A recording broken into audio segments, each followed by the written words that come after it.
Timon story, Dick. John Kuzina is an excellent throwing quarterback, and they back him up with Juan Figueroa, who runs the offense very well. He's a versatile player. But Quincy Tillman, Joe O'Halloran, they really run well. They've run well. They've averaged 24 points a game, and in the last couple of games, they not only have excelled offensively, but they have 2 shutouts over Nichols and Lackawanna. So I think that when you look at both teams, there's a largeness and a bigness of St. Joe's versus the quickness of Timon, and that's not taking anything away from the quickness of St. Joe's, particularly on defense, with Coppola and Brinkworth as the linebacking slot. Okay, 13 victories and just 1 loss so far in the season for these 2 football teams. St. Joe's in the white uniforms. There's Timon on your screen in their traditional green and gold. They are the Tigers, as evidenced by their helmet logo. They will be kicking off from the 40-yard line. St. Joe's, the home team, in the white uniforms with the maroon numerals. And Renson Mullen will be the kicker kicking off. He has a tremendous leg. In fact, we mentioned a couple of times in other contests this season, he kicked the longest field goal so far this year, I believe, at 47 yards. Right. He, with Chuck Howenstein from Wilson, another player, kicked at 47 yards. And we probably have 2 of the best kickers in New York State with Renson Mullen and John Flood today. The one advantage that I believe St. Joe's has in this game is the punting, with John Flood over Kazina and Tom Ryback. Okay, the kick coming down deep along the near sideline at the 9-yard line. St. Joe is bringing it back over the 20 and maintaining balance out to the 30-yard line. Let's call it the 30-yard line where they'll put the ball in play. 1st and 10, the return by number 24 for St. Joe's, and that was Chris Summer. Let's take a look at the St. Joe offense as they trot out in the field. They're led by their quarterback, number 17, a junior, Mike Coppola. In the backfield behind him, the great running back, Joe Klein, and the fullback will be Doug Byers, number 36. He'll alternate with number 44, Kevin Brinkworth. Your flanker will be Pat Curtin, number 80. Your split end is Scott Terrick, number 42, and your tight end will be Dave Carlin. We'll pick up the lineman after this play. Curtin splits to the left side, and a split backfield for the quarterback, Mike Coppola. 1st and 10, and the straight handoff, and this looks like Brinkworth getting the starting nod today, and Brinkworth will push it out over the 30, close to the 33-yard line. And they'll give him, let's say, 4 yards as they started the drive from the 29-yard line, actually. And we'll pick up the linemen now. They've got big fellas up front, led by number 77, Eric Harvey, 6'9" and 305 pounds. John Sinatra is 1 guard. Vaughn Parker, 6'4", 260. They love to run sweeps behind him as the other guard. Mark Briscoe is your center, and Chris Perrone is your tackle. 2nd down with about 6 yards to go here. And this will be the second man through. Klein with a burst of speed and knocks down. A good tackle by Quincy Tillman as he popped him at the 36-yard line. A short pickup on the play of about 3 yards. He'll be about 2 yards short of the 1st down. Pretty good effort there on the part of Tillman to come up and make that hit. He might have gone all the way without that hit. Okay, let's take a look at the Timon defense. The starters, 89 is Tom Ryback at the defensive end, along with Matt Clifford, number 86. Your tackles are Mike Goronsky and Mike Peoples, 83 and 70, respectively. Your nose guard is Jose Rodriguez. He's very quick off the ball. Linebackers are Mark Kirk and Darrell O'Shea with the monster man, Joe Parisi. Deep backs, Quincy Tillman and Juan Figueroa. And the free safety is Dave Ryan. 3rd down call here and 2 yards to go for the 1st down. And back to pass goes Coppola. Little swing pass to the near side, and Brinkworth could not handle it. He probably would have been short of the 1st down as there was great coverage out there by Ryback and Mark Kirk, and the punter will come on now, and that'll be John Flood, and he's averaging almost 40 yards per punt this season. An excellent kicker. Yeah, he was 2nd team all Western New York. I'm sorry, 1st team all Western New York last year and 2nd team all New York State as a kicker. And this year, although he hasn't had the opportunity to try as many field goals, his punting average this year, I think, exceeds that of last year. Kuzina drops back along with Quincy Tillman. They're back at their own 30 and 35-yard line. That's Flood standing back at his own 20. And he may be kicking into the breeze a little bit here. Gets a good end-to-end kick, and they'll let it bounce. And, oh, man, it's going to bounce a long, long way inside the 20, and it'll be knocked down at the 19-yard line where the offense will come out for the Timon Tigers. Pretty good distance on that punt as they let it bounce, and they picked up an extra 15 yards. So Flood off to a good start in the punting department. Let's take a look at the Timon offense as they come out in the field. They're led by John Kuzina, their junior quarterback, 6 foot, 150 pounds. Quincy Tillman is a great running back along with Joe O'Halloran. Your flanker will be Ed Carney. He's got good speed. Matt Clifford is the split end, a possession-type receiver, along with Tom Ryback, who really opened some holes as an inside blocker, as well as he's got pretty good hands on the outside as well. From the 19-yard line, they'll go from there. Kuzina calling signal. And the first play is to Tillman, and Tillman's going to be wrapped up at the line of scrimmage and dropped in his tracks by 17, Mike Coppola, playing a linebacker spot. He'll play both ways. Up front players for time, excuse me, Dick, we'll get this out of the way. Jim Sheehan is your left tackle, number 63. Dave Ogles at the other tackle, 51. The guards are Mark Kirk and Mike Goronsky, and your center is Mike Peoples. I think it's a credit to Mike Capola's athletic ability to be able to play quarterback and then play linebacker, which is just, a position that you always have to be active in. Since he's taken over for P.J. Riga, I don't think St. Joe's has lost a beat. And in fact, I think he even makes the offense even more explosive. And P.J. Riga, we ought to mention, is the starter who started the season as the quarterback for St. Joe's, but he's out with a broken collarbone. And another player, maybe he's going to see some action. I think Tom Seemuller has torn knee ligaments, and he's due to maybe come back. A 2nd and 10 situation. They run 3 wide receivers to the right side this time, possible passing formation. They pitch to Tillman, a strong side run this time. Tillman trying to break it back. He's upset by Brinkworth out over the 20-yard line. Let's check the spot. They'll mark it out to the 22-yard line. And a short pickup on the play of about 3 yards for Quincy. And let's look at the replay again. As Brinkworth got the shoulder down low. Did a good job. He's only a sophomore, and he started as a freshman. He just, I think Bob O'Connor has the luxury of not only looking at Brinkworth coming back for 2 years, but also Mike Capola and P.J. Riga when he comes back next year. He's got 3 sophomores in that starting defense. Jake Cunningham is a tackle as a sophomore. Chris Summer is a quarterback. Passing down, and Kuzina's dropping back. He looks over the middle. He's got no one there, really. As it was triple coverage, it looked like on Rybeck.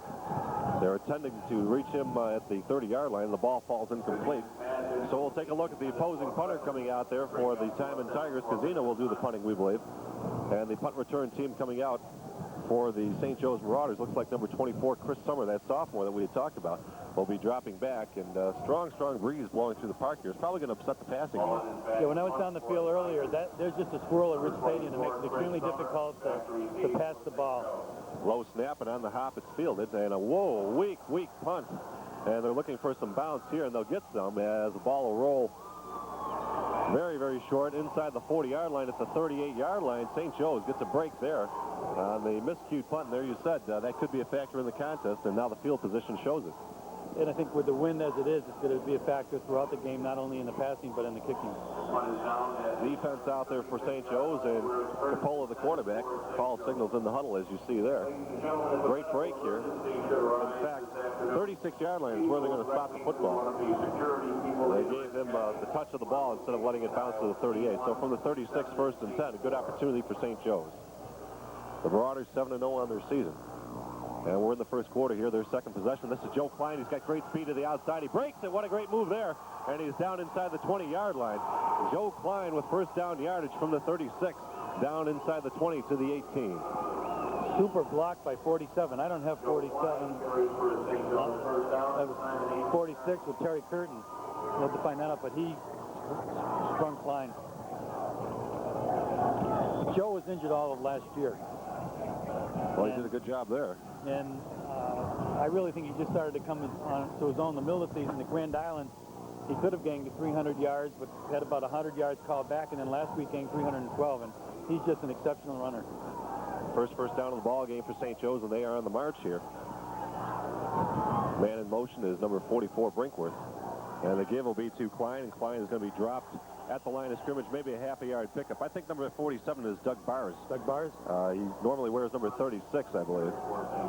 But, in fact, Bars is now in there now, so we may have another back to check with that number for 47. We'll check our statistics and try and get that name to you. If not now, at least at halftime. As it happens so often, number changes in between games, and we get the current roster. 2nd down and 10, and Capola to the deep back this time. Struggling and dropped for a yard loss on the play, and a good tackle by Mark Kirk, and that's Joe Klein again. Klein couldn't get anything going there. He eluded one tackle in the backfield, but Kirk came up very quickly to drop him with some help from Joe Parisi, number 21. Right, he's playing the monster, and he's just been a super defensive player for Paul Fitzpatrick all year, averaging around 10 tackles, and he's had 3 interceptions for the year. 3rd down call coming up. Timon with their good cornerbacks, Tillman and Figueroa. They are the seniors, and they play very tough defense. Curtin splits out to the right side. We've got a timeout taken by St. Joe's as they don't like the setup there. And Coppola, as you see him come over the near sideline, will be talking to his coach, Bob O'Connor. In fact, Coppola needs a helmet change or equipment pickup there, and he's going to come back out again. And Bob O'Connor comes out to set the offense. Third down. Remember, they've got a good field goal kicker as well in John Flood. Right, he's kicked 3 for the year. Last year he had a total of 22 points for the season, and he's capable of kicking them from 50, 55 yards. I've watched him for the last couple of years, and he just has a tremendous future ahead of him. There's your Monsignor Martin AA standings. St. Joe's 2-0, Timon 1-0. Canisius 0-1, St. Francis 0-2. And we were planning on being here a little longer today. Canisius and St. Francis are scheduled for the second half of the doubleheader. You'll have to check your listings for when that game will be replayed. The St. Joe's victory gives them the championship. Timon victory today means that Timon would also have to defeat Canisius to turn the championship outright. And they play next week in their final game of the season.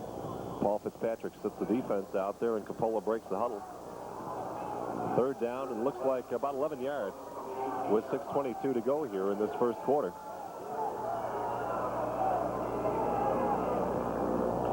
Back to pass. And rolling and looking down inside the 15-yard line for number 89. Dave Carlin. It didn't connect. That was a nice fake by Coppola, and just couldn't get it to Carlin. I think that number 47 is Scott Tarrick. We'll keep guessing, but I think it's 47, Tarrick, the wide receiver.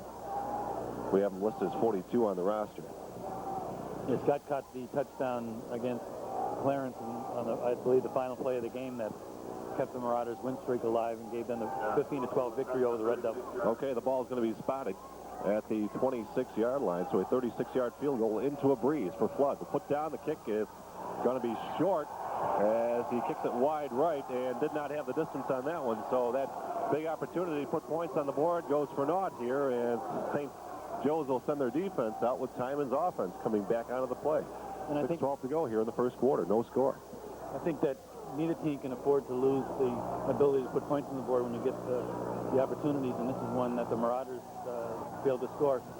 I noticed both kids kicking in the pre-warm-ups, and that wind is tough. And also the goalposts in the professional level are, I believe, 2 or 3 feet in width shorter, narrower, the high school level, so it makes it even more difficult. There you go. First and 10 from the 20-yard line, and it's going to be Tillman trying the left side. He's got a blocker out in front, breaks around the outside, keeps his balance. He's got tremendous balance and quickness, and he gets 6 big yards out to the 26-yard line. Good effort there for Quincy Tillman. Quincy at 5'9", 180 pounds, a senior. He's done a lot for Timon's offense. Yeah, and you usually don't take him down with one tackle. He just keeps spinning and spinning, and you need 2 or 3 kids to take him down, and he just showed that right there. Second down and 4 yards to go. It'll be number 83 splitting out to the left side, and that's Mike Goronsky. And the play up the middle, and it's number 44 O'Halloran, and O'Halloran's into the secondary and out to the 40-yard line. 14 yards on the carry there for Joe O'Halloran on the misdirection play. There he is, number 44. An excellent move. We get a chance to look at it again. There it is, yeah, right off the line of scrimmage.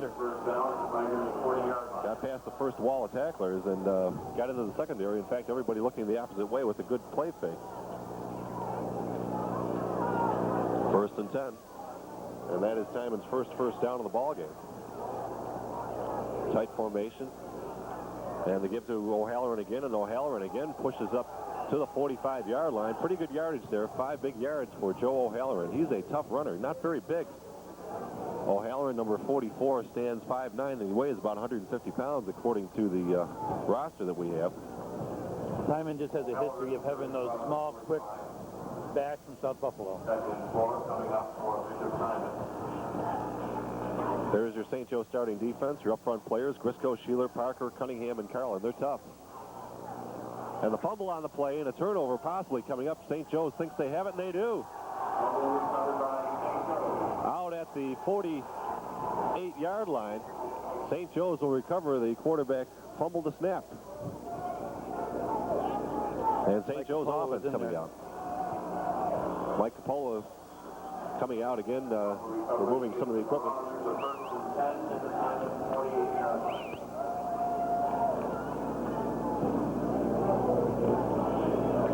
So St. Joe's again on offense. their third possession. This one again starting in Timon's end of the field at the Timon 48. Coppola hands off to Byers, and Byers is hit hard by a big fella up there. Mike Peoples, number 70. He's 5'10" and 270 pounds. You see him in the center of the screen there. He's a big, big wall to run through. When you get hit by someone that size, you go down. And that's what happened. A yard pickup for Byers. Byers is a senior. Brinkworth comes back in.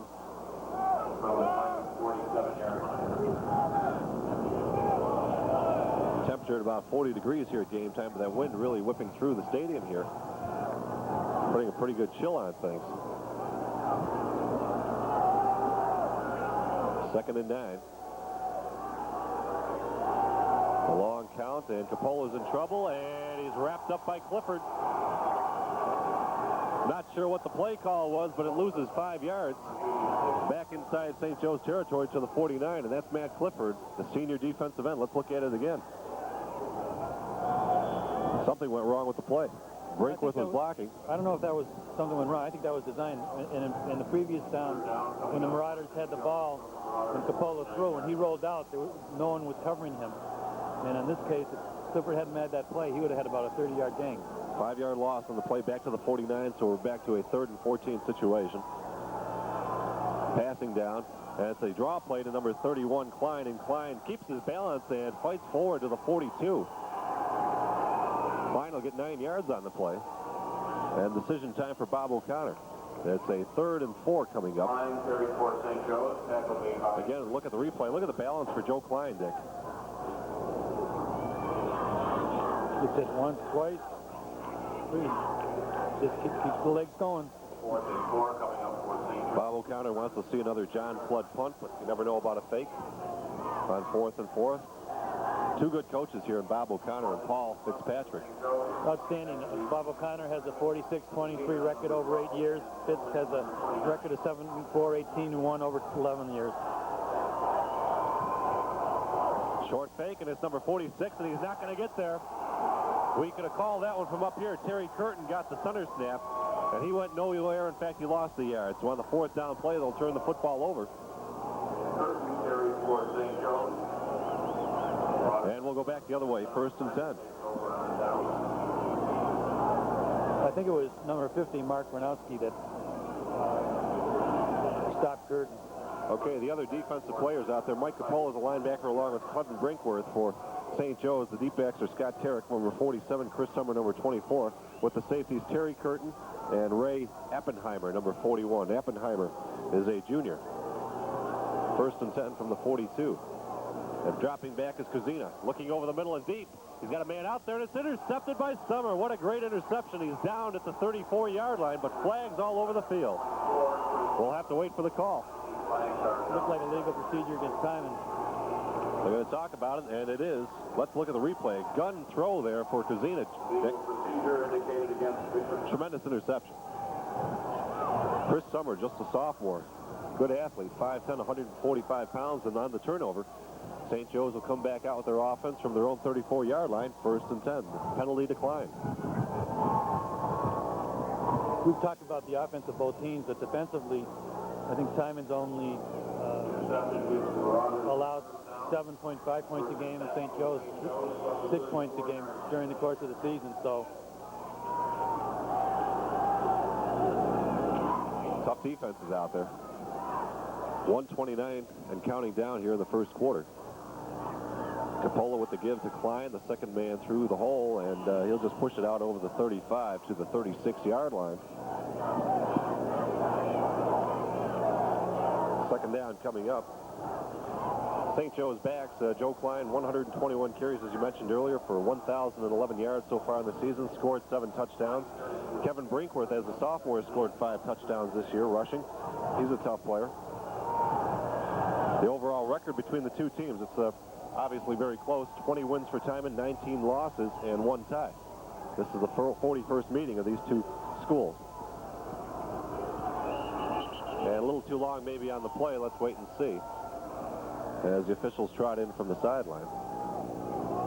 And a procedure call, and that'll cost him 5 yards. It was 2nd and 8 from the 36, and now it'll be 2nd and 13 with 45 seconds to go here in the first quarter. Pretty good crowd on hand. Sold a lot of tickets before the game. Talking to Joe Wolf, the athletic director for St. Joe's, he was very enthusiastic about this game. This is excellent because it gives all the players in the Monsignor Martin AA League the opportunity to play at Ridge, where as the student athletes that participate in Section 6 are afforded the opportunity of playing at Ridge through the regular season and playoff semifinals to get there on November 12th and 13th. Second down, man in motion is O'Halloran, but it's not going to work this time as the player jumps off the line of scrimmage for the offense, and it's going to go back 5 more yards. So the 2nd and 13 will become 2nd and 18. A little anxious out there. Number 75 comes in to sub Steve Lorenzo. He's 6 foot, 220-pound junior. And looks like the big guy, number 77, Eric Harvey, comes off the field.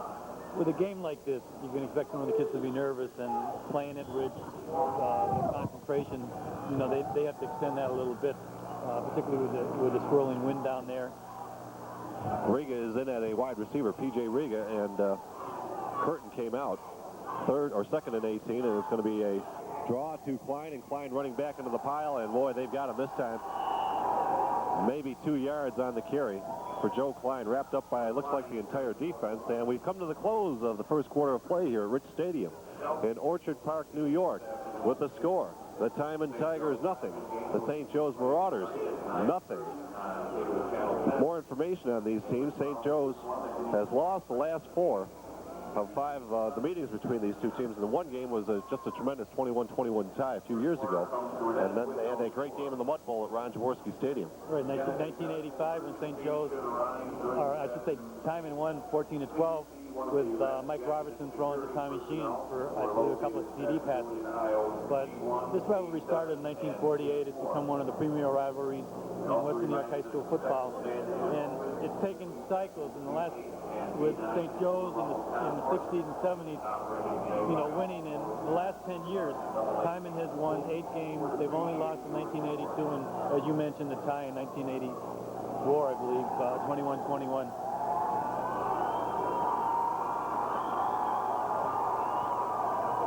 And I think the competitiveness of these teams, of the 48 games, 17 of them have been decided by a touchdown or less. Well, that's an interesting fact. That tough football and exciting football to be played. A lot of spectators in the stands here. 3rd down. A long way to go, 16, and then back to pass goes Coppola. They flood the left side of the field. Deep pass, man, out there, and oh, Riga tipped it away. I think Tarek was going to make the reception. Receivers are a little bit confused out there as they flooded that side of the field. We may get a replay on it. I think Tarek was going to make the reception. Good pass thrown. Lofted up there. Look at Tarek waiting out there, and Riga tried to run under it, and he got one hand on it and knocked it away. Well, Riga's an intended receiver.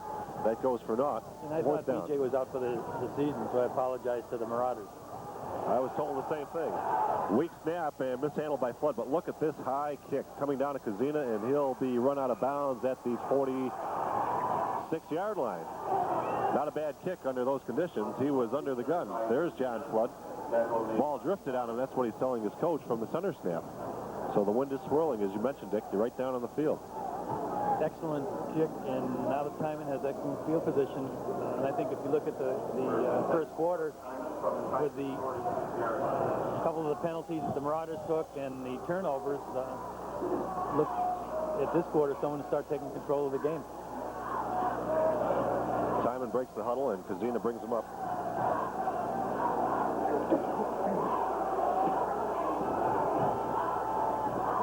Pitch to Tillman. Tillman with a burst of speed trying to turn the corner and puts a shoulder down behind the block of number 60. It looked like. Got to check those numbers. There's your first quarter stats. 1 first down for each club. Limited rushing yardage so far in the game. No pass completions. 2 turnovers suffered by Timon. A fumble and an interception, but the penalties push St. Joe's back. So the best field position of the day, I think, for Timon here, starting from their own 46. They get 2 yards on that carry by Tillman.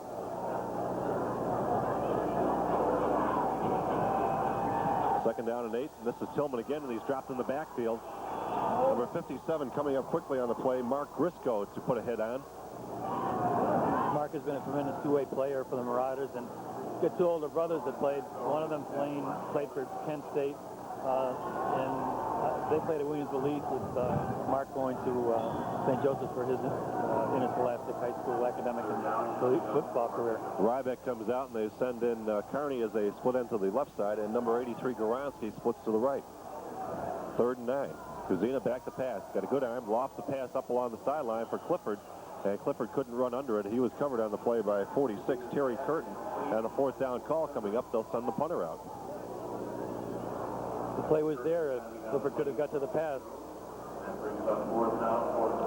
This is whether to wear the gloves, Dick. You got that. You should put yours back on, buddy. There's an injured player, number 30, for St. Joe's, Tom Seymour. We mentioned he's out with the bad knee. We may have had that information confused. Seymour, I was told, would probably come back, but it is Riga that's back. Punt end over end, and it's drifting down inside the 35, and it'll roll to a halt at about the 30-yard line. So, pretty good effort there. About a 25-yard punt. And from the 30, St. Joe's again sending their offense out, and that vaunted running attack with Joe Klein running behind Vaughn Parker. An excellent pulling guard, or Eric Harvey, a big tackle. And both those players are Division I prospects, we're told. Right, I think that Vaughn Parker is a legitimate Division I prospect and will go in and help any program. I think Eric Harvey, needs a couple of more years, given that he only started playing football, I believe, a couple years ago. Okay, that's Brinkworth on the carry. Oh, he's wrapped up. Peoples got there first, number 70, and then help from number 53 down in the bottom of the pile. That's Darrell O'Shot. Peoples just hit him with his arm and just run Brinkworth around. Well, I can imagine that Peoples, not very tall, gets lost in the pack a little bit there, but once he hits you, boy, you wonder where that came from. When you have those strong, quick players, or big players, in fact, playing nose guard, they just can destroy an offense and destroy the timing. I was always amazed that they frequently use Juan or Jose Rodriguez, a 5'7", 180-pounder, as their nose guard, just to get around the center. 2nd down play, and Coppola keeps it. Coppola with running room. Coppola pushes it out to the 38-yard line. Good effort there, an 8-yard carry for Mike Coppola. They may need to do more of that. A little scare into the defense. That was a nice call, and Coppola is an excellent athlete. There he goes. No one touched him for about 5 yards, so it's a nice call by Bob O'Connor. Yes, indeed, and P.J. Riga with a good block. Brinkworth back into the huddle there, number 44. 3rd down and 2 yards to go. We're into the 2nd quarter. 8 minutes and 45 seconds counting down. This is a fast-paced football game. Right, well, not too many passes, which will make it go a lot quicker. And it's 3rd down call. This is Klein. Klein has the 1st down and a lot more as he punches it out to the 44-yard line. 6 yards. Both teams have pretty much focused on the running game throughout the season and have been strong. They can pass, but they'd rather go with the run. And with today's elements with the wind, I would think that they want to go on the ground as much as possible. Well, this isn't going to be an offensive show, that's for sure. 40 yards on 8 carries unofficially for Joe Klein. Our stats being ably kept by our chief statistician, Ben Panzarella, working the computer. 1st and 10. Polo with a long count, and they give again to Klein, and Klein, boy, just gets over that line of scrimmage, and his size helps him just lean forward. It's a good running back. A little extra burst gets him out to the 49-yard line. 5 yards on the carry again for Joe Klein. And if Joe Ferriti doesn't tackle Klein, Klein's got a lot more yards. Brinkworth with a good lead block on the play. Ferriti just plays an outstanding defensive game. He's all over the field. 2nd down, 5 yards to go. Man in motion is Brinkworth. The pitch to the deep man, Klein again. Handles it with that left hand. He's got 1st down yardage, and he's down the sideline, breaking it back towards the middle of the field, and dropped at the 29-yard line. Finally from behind by Tom Rybeck, number 89. A burst of speed there for Joe Klein. Watch Kevin Brinkworth make a key block right here. Right there. He allows Joe to get outside and make that yardage. And that's why Joe Klein's getting to 1,000 yards, not only with the offensive line blocking for him, but with the backfield, Brinkworth and Barzak. Okay, from the 49-yard line, he's down to the, in fact, they're going to mark it at the 28-yard line. So we'll give him 23 yards on the carry there for Joe Klein. And Joe picking up some tremendous yardage here. Another first down for St. Joe's. Paul Fitzpatrick wants to tell him, oh, you hate to be those cheerleaders today. That is for sure. It's the wrong day to be a cheerleader. But sometimes they get so much into the game, they forget and they're oblivious to the cold. It's like the players and the coaches. The way they look there, I don't think they're into it yet. It's cold. I know you're toughing it out, Dick. If you want to take a minute and put those gloves back on, I'll understand. There's Paul Fitzpatrick as he leaves on the far sideline. I think one of the things that when you play at Rich Stadium on a day like this, it just seems so much colder than when you participate in other fields throughout Western New York. First and 10, and they're going to try Klein again. Klein will be wrapped up by Parisi, the monster, who came up on the play. But look at the yardage he picked up anyway. From the 28, he's down to the 25. So we got 3 anyway, and I thought he was going to be dropped for at the line of scrimmage at least. Yeah, Mike Peoples missed him, and he got around, and again, with his size, and he just keeps on going and keeps his legs going and just gets that extra yardage. Second down and 7. But again, you have that excellent blocking in the offensive line, and you have that size. And, right now, I think St. Joe's size is outdoing or outplaying the quickness of Timon. And again, Peoples is no small kid at 270 pounds. That's exactly right. Second down, 7 to go. They gave the Klein, and oh, they got him this time. Penetration by the defensive line, and it is Peoples. You're right. Mike Peoples, he got there, and there was no way to get around him. No, he missed him last time, but he sure stuck him this time. Watch Mike Peoples, number 70, is he just stacks things up right at the line of scrimmage. That's Peoples on the bottom of that pile. He's got 2 blockers on him. Right. Tried to double team him. Mike Peoples with a great effort. A loss of a yard for Klein. So we'll go 3rd and 8 here from the 26. Clock moving. 6:14 to go here in the first half.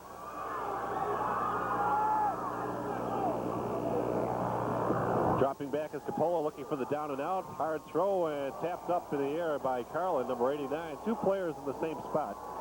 Maybe ran the wrong patterns. And oh boy, O'Connor is out there talking to Brinkworth. And it is. That's exactly probably what happened. Yeah, I think Kevin might have run the wrong pattern, but Dave was out there and the pass didn't get. I don't know how much of a problem Kevin made by being in the same We'll address that correctly. That wasn't Kevin Brinkworth. Riga, number 14. We just didn't see the number right. Brinkworth wears 44. But Riga was a player down there also. And Bob O'Connor came right out. Field goal attempt coming up again. He missed on his first one. This one will be spotted at the 33-yard line. So a 43-yard field goal try for John Flood. The snap, the kick, it's got the distance.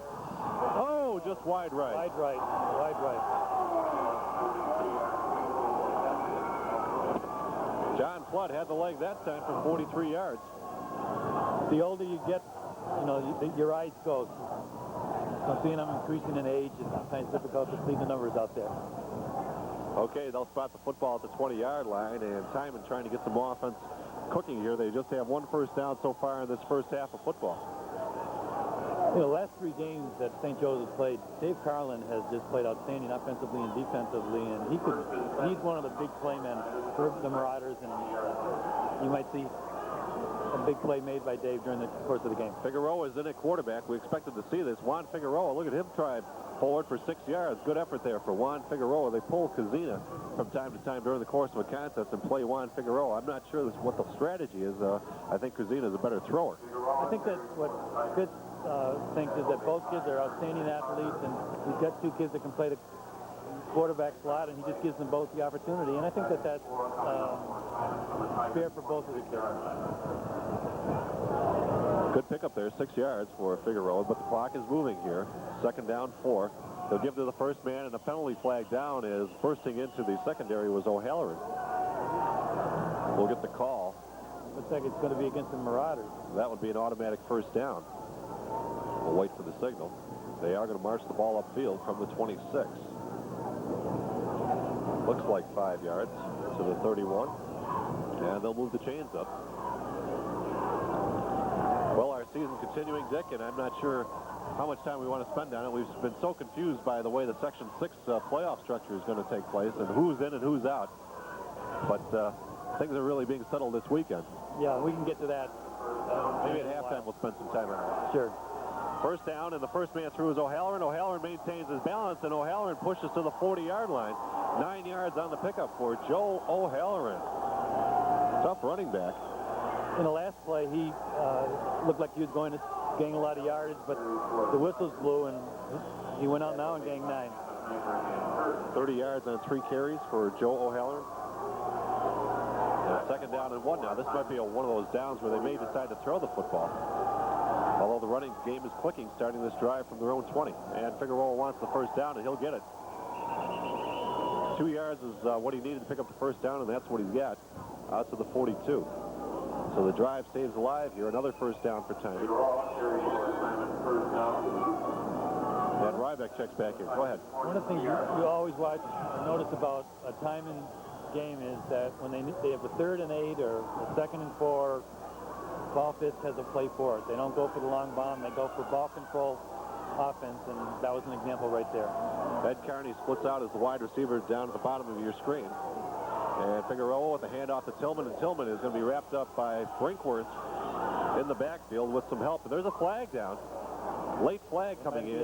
They might be a little aggressive. Maybe a face mask. We'll wait and see what the call is. Curtin was also in on the stop with Coppola. Let's see what the call is going to be. They're marking it from the spot of the foul, and it is going to go. Or from the line of scrimmage. They'll get it right. From the line of scrimmage. Now they'll march the ball upfield. 15 big yards and another first down coming here for the Timon Tigers. Must be a face mask or a personal foul. This must be the 5th penalty on the Marauders, and again, as I said in the beginning, they can't afford to do this. Neither team can afford to do this, but what St. Joe's is doing is giving Timon the ability to march down to get a score as they go into the final 4 minutes of the first half. That's exactly right. Officials helping with the equipment for Quincy Tillman there. 5 penalties called and 1 was declined, so 5 penalties going against St. Joe's for yardage. 4 paced off for 30 yards so far in the game. First down's coming here for Timon. That's 4 now. And the clock cranked up again. We're down to 4:15 and counting. Just have a feeling that somewhere along the line here, Figueroa may cross them up and throw one. He's got the arm to do it. First man through is O'Halloran. O'Halloran runs into number 17, Coppola. Good solid tackle there for Coppola with some help from number 55 on the defense, and that is Vaughn Parker, the nose guard. There's Mike Coppola. He takes those pads on as a defensive player on his wrists and up to his elbow and takes them off as he plays quarterback. You don't find too many quarterbacks that are playing linebacker. No, that's true. Not only in, I don't think anywhere in this area. I can't think of one. Goronsky is split to the left side, and Carney is out to the right. Tillman is the eye back, and he'll fake the pitch. There's that pass. There's a man over the middle. It's caught by Clifford down inside the 30, and he falls forward to the 28-yard line. 15 yards on the reception, and a first down. Great pass, and a good pass pattern for Matt Clifford. So you see, just a quick fake. Went for the extra yardage, and Brinkworth was able to get him down. Matt Clifford, the senior, 6'2", 180 pounds. Summer came up to make the stop. Number 24, he's a sophomore. First down from the 28. Timon on the move here, and a pitch to Tillman. Tillman's got running room. Tillman turning the corner. Oh, look at the balance there. A great move. Another great move. Tillman's going to take it in for the score. Outstanding run.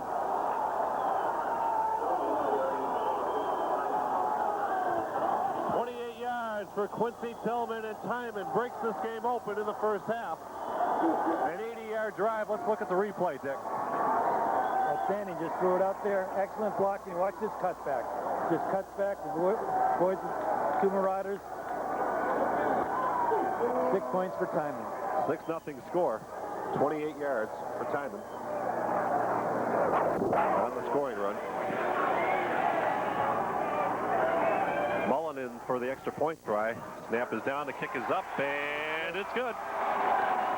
So Renson Mullen the soccer player. They made a point of that in the newspaper. Number 10, as he comes out to kick the extra point. He had a soccer match this morning, I guess. No, they changed that to Monday at 3 o'clock. I wonder if that was... How did that happen? There was no conflict, and that they were able to get the student body from both Timon and St. Joe's to root on the players this game, and then to allow the football players and the student body to go to the game on Monday. Some of the Timon fans, as you saw, and then the Rich Stadium scoreboard also, a 7-0 score with 2:55 to go here in the first half.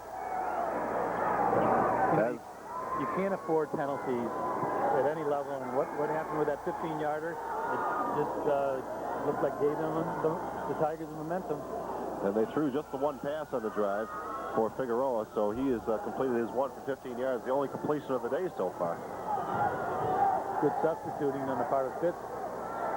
An excellent coach. Sometimes you have that gut feeling, and you got to go with it. Mullen will tee it up in his own 40. Back deep to receive are Summer and Klein. Back inside their own 10-yard line. Number 24 for Summer and 31 Joe Clark. I wouldn't be surprised to see this kick wind up in the end zone. Let's take a look. Mullen with a great leg. And it's a short kick. The wind got it this time, and it's bouncing. Somebody's got to field it, and Summer comes up at the 25, and he's going to be dropped at the 27. You have to field the football. Can't forget about that. Oh, look at this guy. Parisi doing a Cornelius Bennett. What excitement. Gotta like it. And Parisi there is rooting, asking the crowd to get behind the Tigers, make a little noise. They're on fire here. They watch the Bills on Sunday and come out now and emulate the Bills. I happen to look over at the Timon bench, and his defensive coach is screaming, "Cut it out. Just cut it out there and play ball." Came right out in the field to yell at him. You don't want to antagonize the opponent. 27-yard line, 1st and 10. Brinkworth in motion. St. Joe's with the football, and it's a pitch to Klein. Parisi's looking for him. Fumble! Loose ball! Who's got it? Timon thinks they do. We'll wait. The official right on top of it. Uh-oh, wait a second. 2nd down. Yep. Marauders. Two Tigers had the opportunity of getting it, but it just... Well, it's going to be a pretty good gain there. 5 yards. Let's look at the replay. Who hit him to knock the football loose? Couldn't see who got him, and then there's those 2 players, as you said.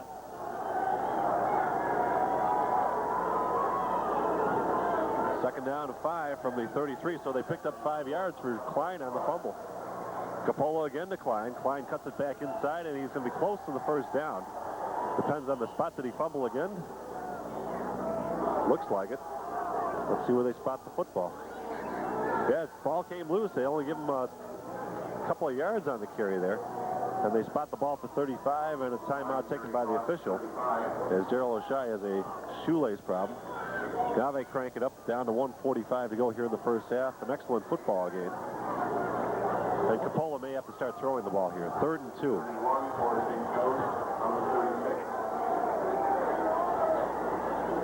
Well, less than 2. Long one, and it's going to be a pitch to Klein. That same play to the outside. He'll break it up inside. He'll have the 1st down to the 39-yard line. So he got 3 yards on the carry from the 36 to the 39. It'll be 1st and 10 there. And we'll look at Joe Klein again. Picked his spot this time. He knew what he had to do to get the 1st yard. See him cradle that football. That's right, when he started. He was running with the ball in the left hand in a couple of previous plays. This time he switched it to the right hand. One of the things that Timon has to watch out for is that doesn't over-pursue, because Klein can break one just like Quincy did. 2 timeouts for both clubs, and this is probably a passing down. 1:13 to go on the clock, and it's 1st and 10, and Capola drops back. Looking for the down and in. Intercepted! Got to get the number. And holding along the near sideline looks like number 23 for the Timon Tigers. And that's Dave Ryan, the deep safety. Off the fingertips of Dave Carlin, I believe.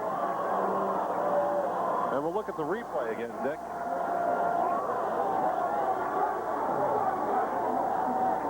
Yeah, Dave couldn't have got that foul. And Dave Ryan made an excellent move, intercepted and get out of bounds.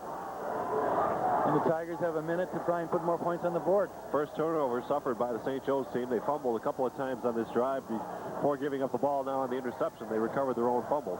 1st and 10. What's Paul Fitzpatrick going to do with 1:02 to go here in the first half? Figueroa dropping back to pass. He's looking over the middle. He's got a man, a floating pass, and, oh, tapped away at the last second by Chris Summer, just a sophomore. Goransky, the intended receiver, number 83, trotting back to the huddle. Excellent pass. The receiver was there, and Summers just did an outstanding defensive job. The clock is stopped at 57 seconds. You don't see better coverage there in the collegiate or professional level as to what Summers did in that play. Especially, and he also had that one interception earlier in the football game, so Summer looks like a good player out there at the cornerback spot. Figueroa running the option, and they've got him in the interior line. He'll fall forward from the 35 to the 32, so 3 yards and a timeout taken by Timon. I'd guesstimate a couple thousand fans here so far, but it looks like more filing in. The crowd, I think, is much larger than last year when they had, the 4 teams participating. But I think this year's matchup between St. Joe's and Timon has so much more significance than last year's games. There you see a fast fact. 41st meeting between these two schools. Timon holds the lead 20-19 with 1 tie. And I thought for sure that Timon should be ranked up there, and they were moved up to the number 3 spot. St. Joe's ranked number 1 in the Buffalo News poll for high school football. But Timon goes out of town to play that tough team, Union Endicott. Well, they beat Union Endicott in the first game of the season, 7-0, but they lost to Canandaigua 14-13. I think it was the 3rd game of the season. St. Joe's as well has played 2 teams outside of the area. One, Aquinas of Rochester, in which they beat 10-7 at Aquinas, and J.A. Turner, of which they beat, I believe, 34-6. But that's one of the problems. We can talk about that maybe in the second half. Is why these quality teams have to go outside the area. They should be playing their football in Western New York. You got a very good point there. So there's some tough programs in Division I teams that they could match up with. Oh, Figueroa was looking deep, and the big hand came in there from Dave Carlin, I believe, number 89, to bat the pass away. There's Dave. So the clock stops on the incompletion, and we're down to a 4th and 8. You may want to touch on that now if you want. Both of these teams are excellent football programs. Let's look at the replay real quick. Big hand's going to get in there, and it is Carlin. But you're right. There probably are some schools that could really match up well with them here in Western New York. And the problem is that the Section 6 should allow these teams to participate in that section, to get involved in the playoffs, and to have all the kids playing in Western New York instead of traveling to Binghamton or Michigan. 4th down play for Figueroa under some pressure. He's going to roll to the other side, throw the ball finally, and he's going to throw it away. So the ball will be turned over on downs, and with 41 seconds left, St. Joe's will send their offense out. But the Jamestowns, the North Tonawana's, Lancaster in Division I certainly could match up well. Oh, sure. And this year, when you look at St. Joe's and Timon, St. Joseph's beat Grand Island and Clarence. Timon beat Sweet Home and Lackawanna. But this year, Timon and St. Joe's have exceptional teams. But I think if you look in the last 4 or 5 years, Section 6 teams have won the majority of games between Section 6 and Monsignor Martin. And I see no legitimate reason why they don't allow them in there. 1st and 10, back the other way. Split wide receivers, 1 to each side. And it is Coppola, and he's a delayed handoff to Klein. Klein trying to break away, and Klein with pretty good yardage pushes it out from the 32 to the 40-yard line, so an 8-yard carry. And the clock stopped momentarily. Timeout now taken by Bob O'Connor. He trots out on the field with P.J. Riga, who started the season as the quarterback, broke a collarbone, and returns for this game. Yeah, one of the problems as far as one of the reasons they say that the Catholic schools shouldn't get in is because they're afforded the opportunity of recruiting, having a vast district, and it's not fair in the sense that if you look at it, you can even look at some of the Section 6 schools who try to recruit, and I think in the best interest of high school football, and to bring it to the level of the other regions throughout the state, which I believe that now Section 6 is one of the only ones to not allow private schools to participate in the Section 6 playoffs, that they should get away from, I think, the parochialism and allow these kids to participate.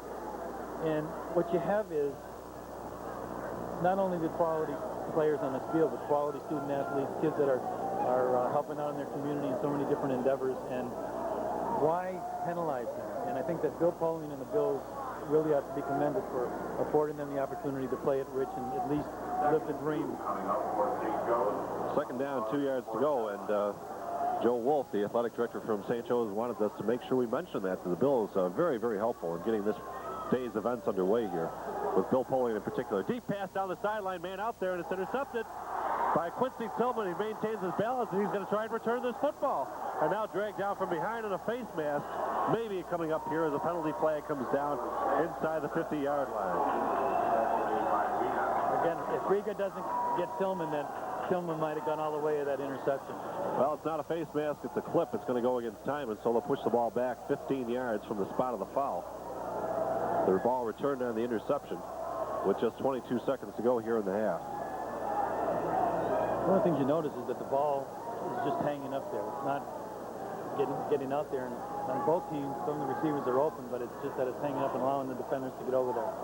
Looking at the little flags they put up on the goalposts for his wind direction for the field goal kickers, it's almost impossible to tell which way the wind's blowing. You look at this side and they're blowing one way, and look at the other side and they're blowing the opposite direction. Okay, when Renson kicked off, and I said I wouldn't be surprised to see it go in the end zone, and then it just went to the 30 yards.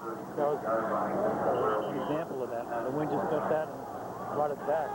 Wind blowing right now at this point in the contest from left to right on your screen. Deep back is Tillman, and Figueroa is just going to run this clock out here. And will we have a timeout?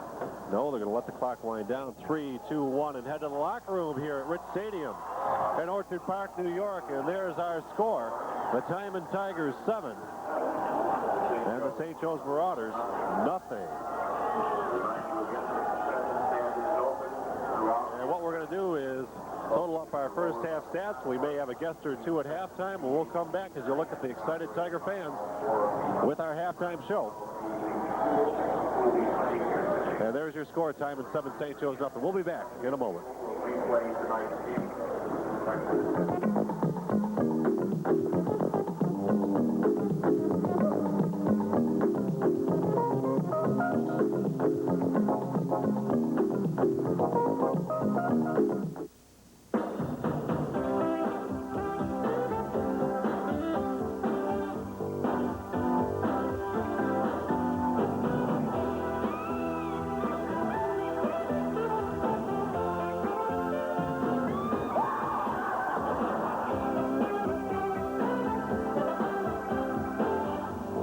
Catch all the action this November on HBO.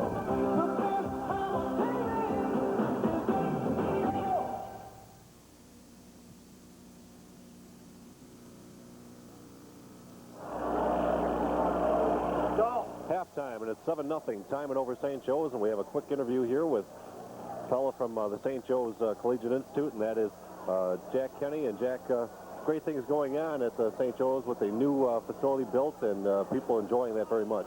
That's right, Frank. As you know, St. Joe's has been rated #1 in football this year, and Coach O'Connor attributes a large part of that to the excellent weight training.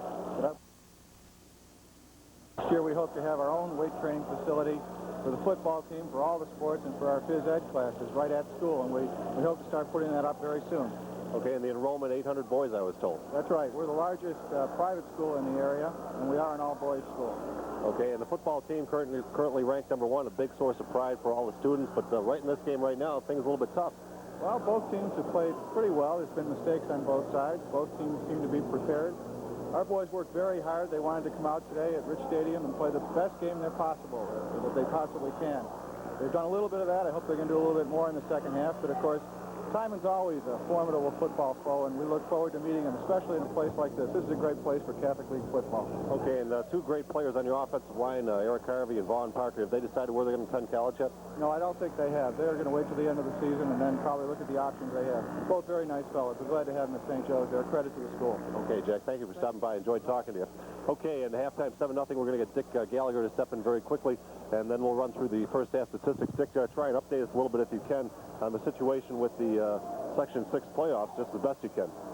Okay, as of last night's game in Division 1, again, Lancaster has won it. Division 2, it's going to be between Lockport and Maryvale.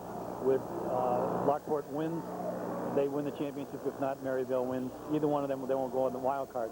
Division 3 decided today between Niagara Wheatfield and Grand Island. Division 4, Clarence clinched it. Division 5, Cleveland Hill has clinched it. Division 6, Salamanca won last week. Division 7, Medina is the champion of Division 7. Division 8, Allegheny defeated Falconer last night 20-7 to win that division. Division 9, Brockton defeated Panama to win that last night, and Division 10, Cattaraugus. In the wild card spot, North Tonawanda has sewed up one in A. The other one probably would be between the loser of the Grand Island Niagara Wheatfield game or Niagara Falls B1, Maryvale and our Pioneer and our Williamsville south of Tonawanda, and the B2, Albion and possibly Cheektowaga if it defeats Alden. And on Division C, on C, I believe it's Cleveland Hill 1, so then Silver Creek has clinched one spot. Wilson, possibly the other in Division D, Pine Valley and Mayville are possibly Ellicottville. Season here for the Section 6 play. Very, very complicated situation. I'm glad you got the best handle on it because I never understand what's going on until I actually come and do the games.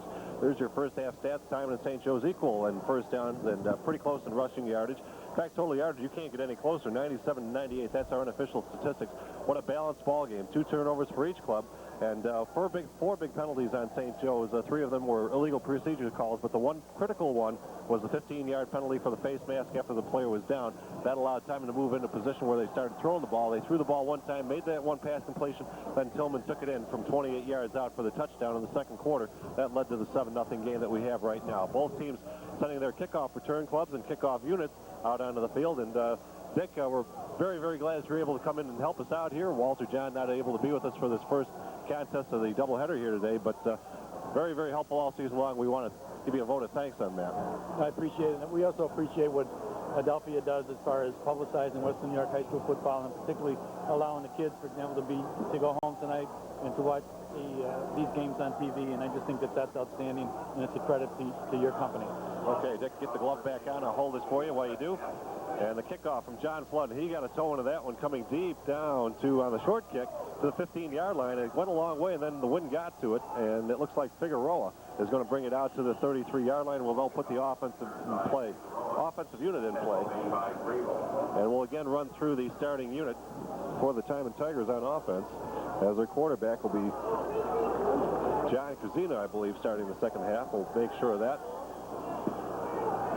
And the backs will be Quincy Tillman along with Joe O'Halloran, the flanker Ed Carney, the tight end Tom Ryback with Matt Clifford, the starting split end.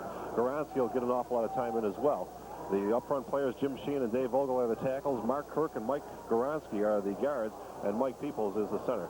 And on the first play, it's O'Halloran up the middle from the 32-yard line. He'll push it out to the 35.5, maybe the 36, so about a 3-yard pickup, actually. 3 yards will give him on the carry. So Joe O'Halloran doing a pretty good job in the first half. Opens up with a 3-yard carry. He's up to 35 yards now on 5 carries. So good afternoon so far for Joe O'Halloran. Right, and there's nothing that Timon would like would be to be able to get a ball-controlled, time-consuming drive on this one and to keep the ball away from St. Joe's. But we'll see what St. Joe's defense can do. Kazina starts, or no, it's Figueroa starting the second half, and it's going to be Tillman. And Tillman with a burst of speed. He may have it out close enough to the first down. It's very, very close where the foot is spotted by the official. Tillman following the blocks of the right side lineman. They might be asking for a measurement on this one. Tillman carry for Timon. Officials timeout. Look at the replay again, and look at the burst of speed there from Tillman. He just goes. And number 50 in there as the starting guard. That's Mark Gronowski. Mark Gronowski getting the start. Number 50. I keep saying Mike Gronowski, but it is Gronowski. Gronowski, number 50, is on the starting unit. The measurement from the officials, and he's about 6 inches short. Out over the 37, close to the 38-yard line. So a third down call coming up for Paul Fitzpatrick. More people seeming to come into the stadium now, unless they're just keeping warm inside the tunnel for the halftime show.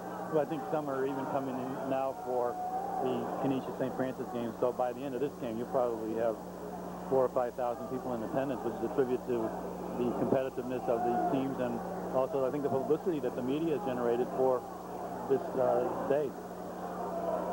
Last time Timon had a 3rd and 1, they just went with a quarterback sneak. We'll see if they try the same play this time. With Figueroa as the quarterback, I would anticipate that would happen. Vaughn Parker is the nose guard opposite the center, and yeah, Figueroa does it, and he will get the first down as he's out to the 39-yard line. In fact, again, he gets 2 yards on that quarterback keeper. So it'll be a first down for Timon. Yeah, one of the things we look at is how good athletically these student athletes are, but Juan Figueroa was an all-academic Western New York selection last year, and this year he will be, in the competition, as well as Dave Vogel from Timon and the Marauders with Joe Klein, Dave Barza. Two of outstanding student athletes, both not only in the athletic field, but in the classroom also. Figueroa, and he'll keep it this time. He's got running room down the sideline. He's got to get around Joe Klein, but Joe Klein hems him in after he picked up 4 or 5. Let's give him 5 yards on the carry. Figueroa had a lane there, and Klein discarded his block in front of him, came up to make a great tackle. Joe Klein made an outstanding play because if Joe Klein doesn't make that play, Figueroa's got about 20 yards down the sideline. Good look at the offensive line unit. 64 and 63 are out there. Sheen and Kirk on one side of the field. And that shows his agility as well as his strength to be able to play the defensive end slot. Again, this is O'Halloran, and O'Halloran just dives forward, looking to get the first down inside St. Joe's territory. He'll make it to the 47, so 3 more yards on the pickup for Joe O'Halloran. Not very big at all, you see there, but again, very quick and elusive. There's bye-bye 20 for number 20, the flanker, Ed Carney, a senior. Third down coming up for the Tigers. Ed Carney's brother holds some Western New York high school passing records. Third down. Played his ball down in Florida. Sorry. That's okay. Third down and another possible quarterback keeper coming up here. Let's see what the call is going to be. No, this time they give it to O'Halloran, and he just dives. He's upended in the backfield by 57. Coming up quickly, the tackle, Mark Risco. Got an arm on O'Halloran, and O'Halloran is hurt. He cannot get up. There you see him at the left of your screen trying to settle down. And Trainer comes out to take a look, and we may need to measure anyway on the spot of the ball. Or is he short? No, he's going to be short of the first down. Did not get the first down, so a 4th down call. But a loss here as O'Halloran is on his back, and he immediately came out of the pack holding his ankle. That was a key play by Mark Risco. Man need to stop O'Halloran, because if they get that 4th down there, they get the first down, it's again getting into the time-consuming ball control offense that Fitz likes so well. When you're looking at it right now, Timon's had the ball for 3.5 minutes in the third quarter. This play right here could be one of the most crucial of the game. Brunson Mullen has kicked a 47-yard field goal against St. Francis, and we had the pleasure of watching that one, and he had plenty of leg, Dick. In fact, it probably cleared the bar by about 7 or 8 yards, so we could have gone a little further. I think that could have possibly set a New York State record, because the record for Western New York is 51 yards, held by Kevin Curry. In New York State, it's 55-yarder, and that could have been 57 to 60-yarder. Okay. Halloween Eve, you can watch the St. Francis Red Raiders taking on the Canisius Crusaders on Adelphia Cable Channel 10. Tune that one in, kind of a late start, so take a nap and fix the popcorn. Settle down for a long evening of football. 4th down and a half a yard, and Figueroa will get it.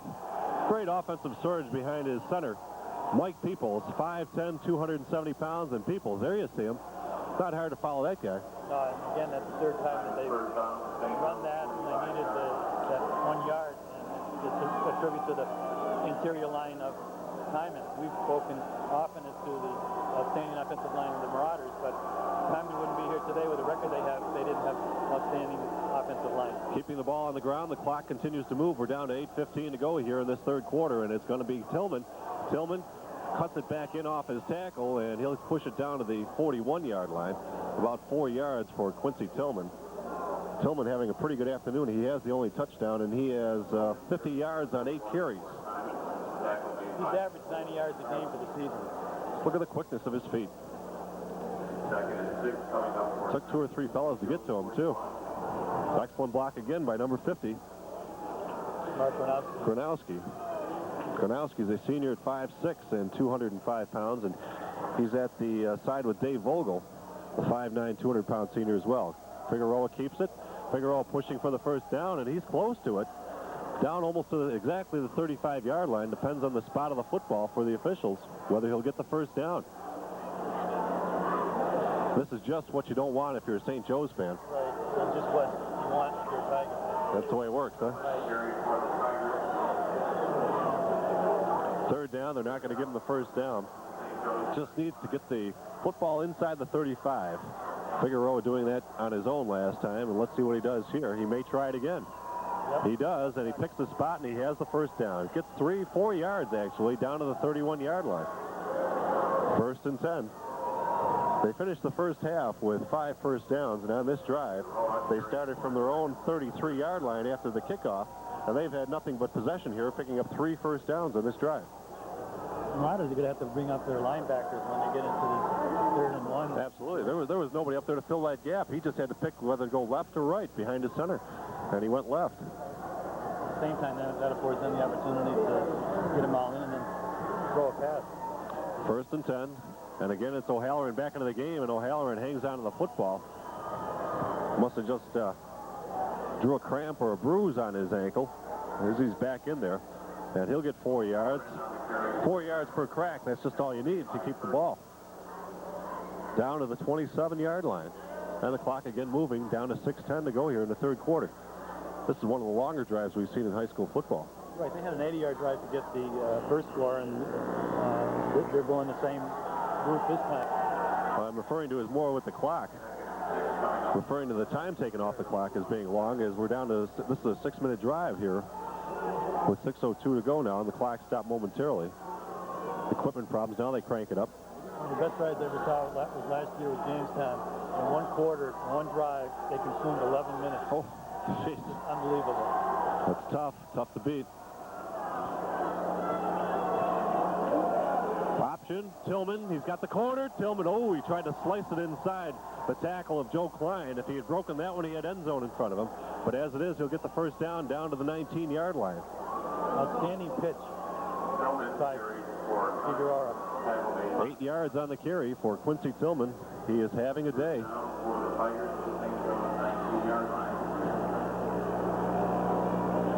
I didn't get the number on who hit Figueroa, but he got hit just as he pitched, and that's again a credit to the practice that these kids go through to make sure that they can make that play. Field in excellent condition for this contest, and Figueroa looking for O'Halloran, and O'Halloran stopped after a short yard or so on the carry. Stopped by a host of defenders, including Capola, number 17, and number 52 out there as well. Chris Perone. Well, the Marauders have their hands full right now, and they've got to stop Timon, because if Timon gets in now, it's going to be possibly a long 4th quarter for St. Joe. Don't ever forget about the field goal factor. They do have Renson Mullen available. Right. If they're stopped, Tillman is going to be short of the first down, well short of the first down as he pushes to the 16-yard line. Give him a 2-yard pickup. So a 3rd down situation. Now St. Joe's has to hold. Again, you look at crucial downs in a game. This is one of them. It'll be interesting to see if Timon decides to go wide again with Figueroa pitching out to Tillman, or if they just decide to just try and run it up the middle and at least get a good mark with a potential field goal. As it stands right now, they're in perfect position Right. with the spot of the football for a field goal. Figueroa will call signals, and he's going to drop back to pass. Right-handed quarterback, he's got a lane. He's going to have the first down inside the 10. And let's see now. Wait a second. He needed a little bit more than I thought there. Let's see the spot of the football. Depends on where they spot. The signal early is that it's 4th down. It was a 3rd and 7. Looks like 4th and 1. And now you've got a call to be made from Paul Fitzpatrick into the field, and he's going to go for it, looks like. He's not going to want to settle for 3 points in the 3rd quarter. Maybe in the 4th quarter he'd settle for the 3 now. And again, you got to look at the middle of the line and see if they go with the quarterback sneak again. 4th down in the yard. Big ball play in the ball game here, Figueroa. And the flags go down. Uh-oh. Looks like either encroachment against the Tigers. Procedure call, a break. Procedure. And Paul Fitzpatrick is not going to let this opportunity slide. 4th and 1 becomes 4th and 6, and the field goal unit trots on. The spot of the football will be close to the 22-yard line, so a 32-yard attempt here to put more than a touchdown between these two clubs on the board. And Tigers had that first down if that penalty hadn't been called. Mullen will attempt the shield goal. Mullen in to kick, the good snap. The put down, the kick is partially deflected, I believe. And a flag down, they've roughed the kicker. Is it Brinkworth, number 44? No, 47, Tarek. Bob O'Connor coming out, and is he looking to see if it's tipped? If it's tipped, then there should be no penalty, unless it's an unsportsmanlike conduct. Let's take a look. Tough to say if it was tipped or not, but he did run into the kicker. No doubt about it. Mullen on his back there. Penalty yardage may or may not at first down. It should be as a major penalty call here.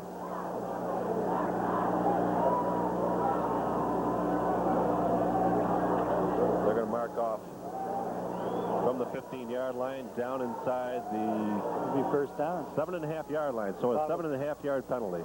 Bob O'Connor's on the field screaming at the officials. Officials are the defense, one or the other. I wouldn't be surprised if they called a timeout. Oh, yeah, he is talking to them. He is talking to the officials. He wants a judgment here as to what happened. You better watch out because he can get a He's not supposed penalty. to be there. At the bottom of your screen, you see Bob O'Connor, Right. and he's not supposed to be out in that field. Now they're going to make him take a timeout. I think Bob is saying that somebody touched the football. Right. It seemed that the way that the kick went, that it was blocked, but Well, game versus Green Bay is sold out. Let's take a on sale. again, there are 4 people that make the decision down there, and And Tarek is into the picture as well. He was the player that got called for the block, and Tarek is saying it touched my hand, I think. right. Look at it. He's showing him his hand.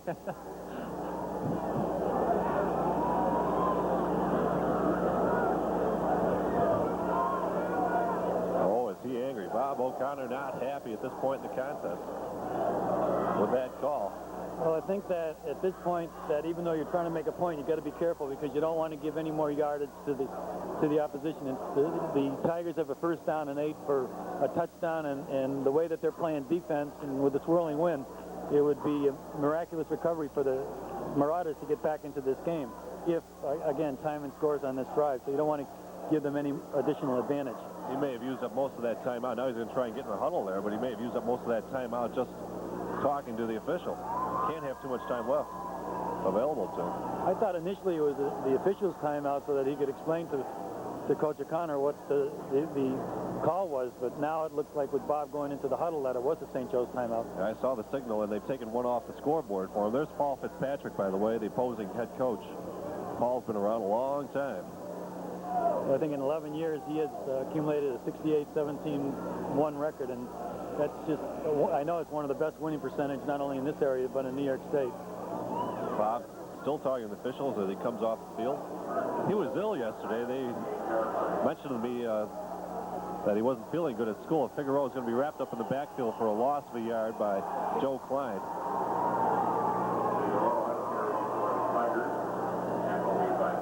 But Bob wasn't feeling very well at all yesterday. And the other part, you don't like to see a game with this significance decided by, a controversial call. And again, if this is one of the factors in possibly time in winning, then you're going to have this call being replayed a number of times. Talked about for a long, long time. Well, second down. We got a lot to play here from the 9-yard line. Second down and goal, and Figueroa is going to roll right this time. He's looking for, he dropped the football. Loose ball, and Tillman picked it up back at the 14-yard line. Well, the defense is getting tougher and tougher here, and Tillman's slow to get to his feet. He's got a problem. Let's watch the replay. Held the ball a little loose, and number 63 got to him on the defense. Just an outstanding Jason Sheeler. Tillman is down, I believe.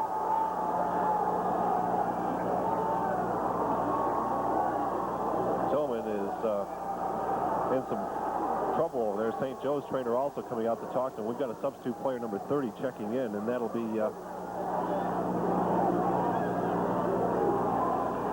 have to check the roster for number 30 for Timon. One of the things that these last 2 plays have done for the Marauders is put them back into the game as far as the enthusiasm, and you can sense it in the crowd, and this is the spark that they might need to be able to come down. A lot of changes as St. St. Joe's trots in 5 quicker players, or 4 quicker players at least. They take out some of the muscle from up front. Look at big Eric Harvey. He is big. Over 300 pounds, number 77. 6'7", 305. You can see he's a man among boys as far as size. And you can see Quincy Tillman having an extremely difficult time walking. I don't know whether that looks like an ankle injury or cramps or what, but he seems to be in some pain. Well, missed opportunity if they don't score from here.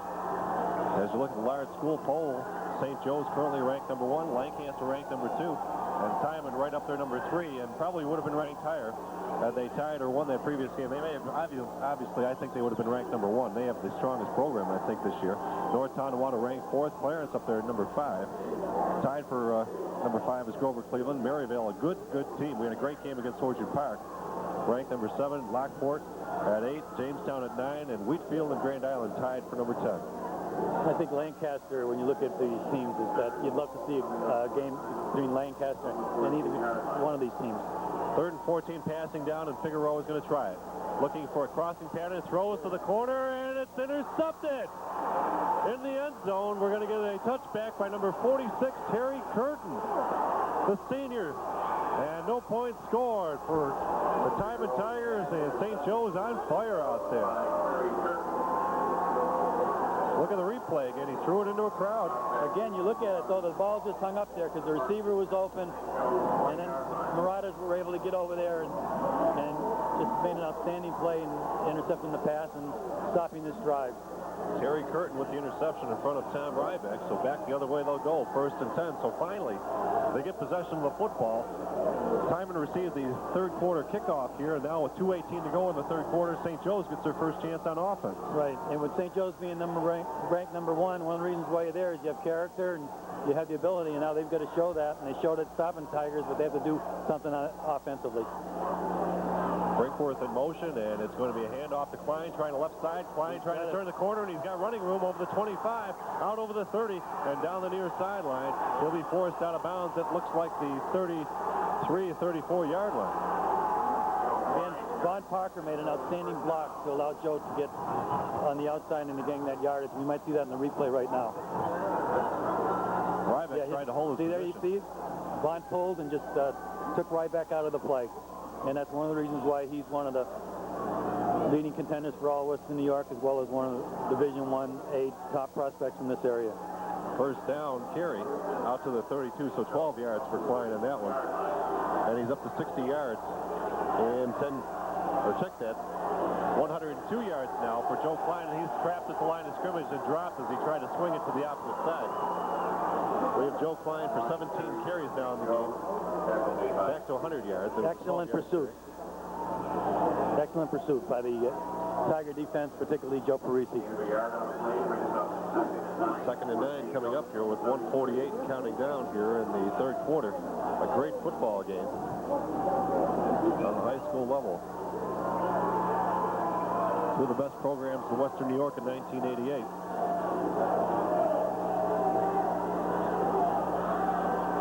Pola taking some time, and the second back is Klein, and Klein is going to be wrapped up after he punches it out over the 35 to the 36-yard line. 4 yards on the carry for Joe Klein, and a 3rd down coming up here. Work done up front by number 60, John Sinatra, along with Vaughn Parker. Grisco's your center. Harvey and Perrone are your tackles. Yeah, Vaughn Parker and Eric Harvey get a lot of publicity, but Mark Grisco does an exceptional job at the center position, and I think he's had it in all Western New York years as far as being a possible candidate for an honor. 3rd down, 5 to go from the 37-yard line. Under a minute to go in the quarter, and Tarek is going to split out back to the right side now. You see a little confusion there. Coppola calling signals, and he's dropping back to pass. He's looking for the down and out. He's looking. It's almost intercepted by number 23, gaining on the football there. Dave Ryan, who has 1 interception in the game already, really sized that play up quickly. Yeah, and the Tigers had 3 defenders right there, and it's difficult for the kids to pass today. Replay coming up. And now watch as the ball floats. There you see Dave Ryan. He was just looking interception all the way. Again, it's those quick backs that backfield.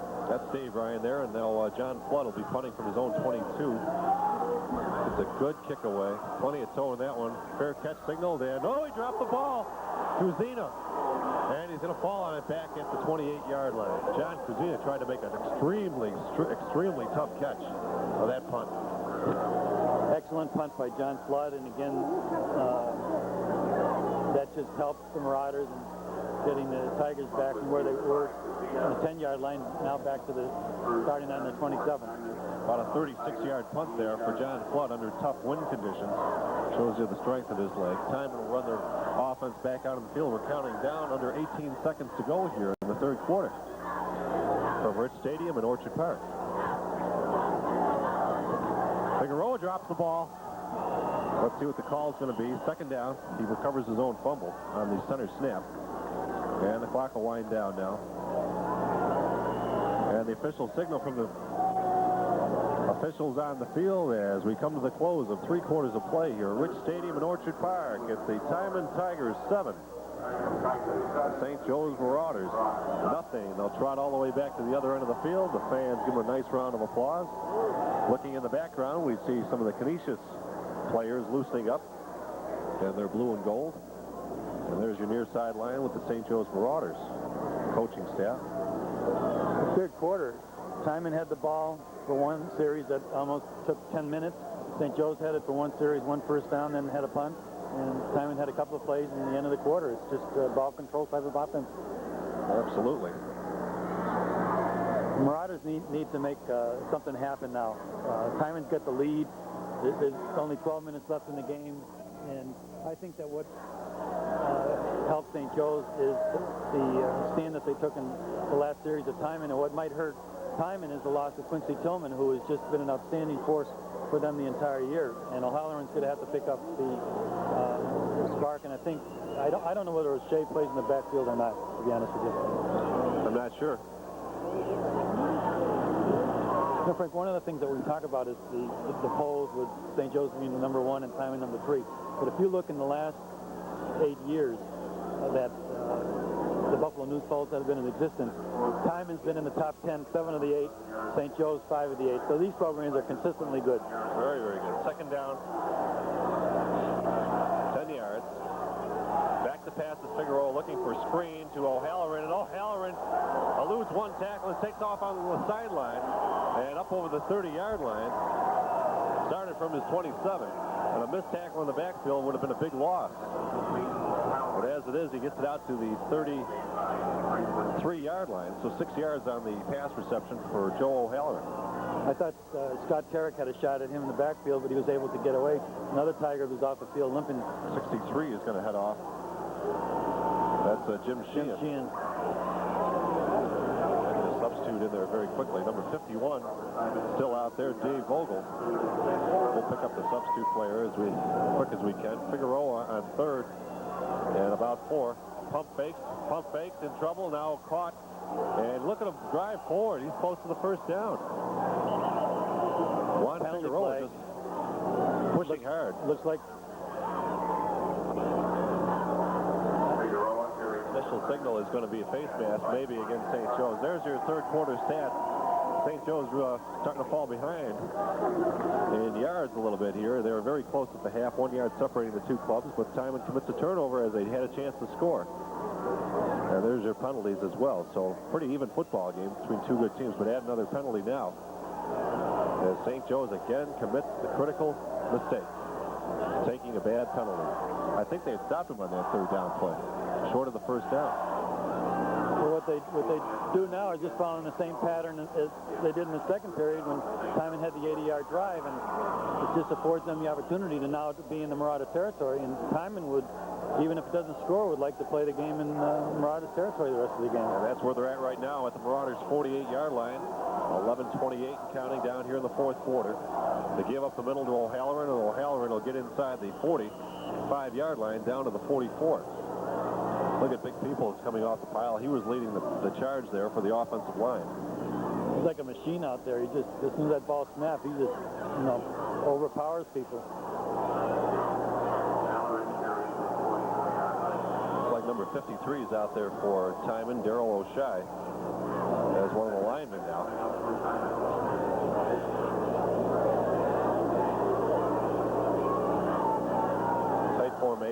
one wide receiver, and that's Goransky. Split out to the left side. Give up the middle to O'Halloran, and he's going to break it down to the 41-yard line, about 3 yards on the carry. Short of the first down by at least 2. So we'll have another critical third down coming up in this contest for the St. Joe's club. Well, in the previous play, when before the penalty was, before the Marauders got the penalty, Figueroa really was looking to put the ball in the air, couldn't find a receiver, and then just really bulled his way. And I think that shows the strength of one, and it'll be interesting to see what play they call right now. Third down, a long 2. Give up the middle, and close to the first down will be the first man, O'Halloran. Looks like it's going to be extremely close. Oh, we're right on the line with it, and I don't know. I think he's going to be just short by the length of the football, depending on the spot. I think he's going to be short. We'll get the I don't know how they can see it without calling for a measurement.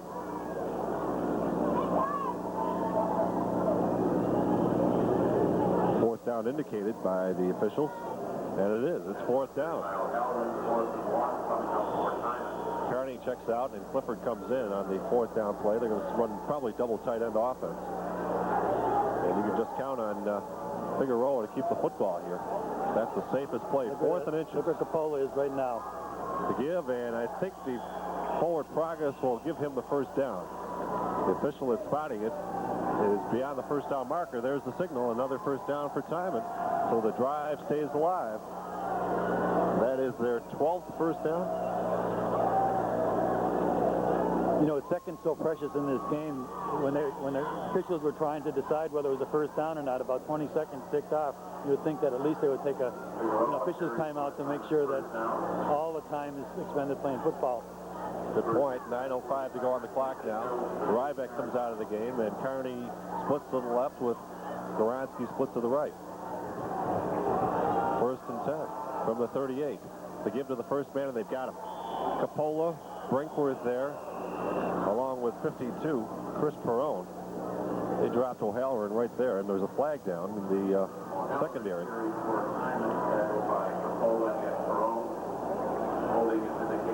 The holding call pushes the ball back upfield. That's just what St. Joe's needs. It stops the clock, takes away some yardage.